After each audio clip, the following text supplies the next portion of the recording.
প্রথমেই দেখলে মনে হবে এগুলো কি, তো এগুলো হচ্ছে হ্যামস্টারের বেবি। অনেক সুন্দর দেখাচ্ছে, অনেক সুন্দর লাগছে। এই প্রথমবার আমার ঘরে হ্যামস্টারের বেবি হলো অন্য পদ্ধতিতে। সাধারণত এগুলো অ্যাকোরিয়ামে পালন করা হয়, বাট এই প্রথমবার আমি একটু অন্যভাবে কম খরচে কিভাবে করা যায় সেটা ট্রাই করার জন্য প্রথম আমি প্লাস্টিকের ট্রে, জিআই নেট দিয়ে কেজ বানিয়ে তার মধ্যে ব্রিড করিয়েছি। তো সফলভাবে ব্রিড করেছে এবং বেবিও হয়েছে, দেখতে পাচ্ছ অনেক সুন্দর বেবি হয়েছে।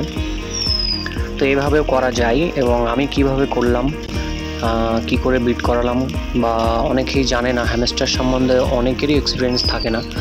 তো যাদের এক্সপিরিয়েন্স নেই এবং হ্যামস্টার করতে চাই, অনেকে আশা ছেড়ে দিয়ে বিক্রি করে দেয়। তো তারা যদি জানতে চাও কিভাবে করবে, কি খাওয়াতে হবে, কখন কি দিতে হবে, কখন ব্রিডে দিতে হবে, তো জানতে চাইলে আমাকে ফলো করো এবং আমার নাম্বার দেওয়া থাকবে ডিসক্রিপশানে। তো সেখান থেকে আমার সঙ্গে কন্ট্যাক্ট করতে পারো।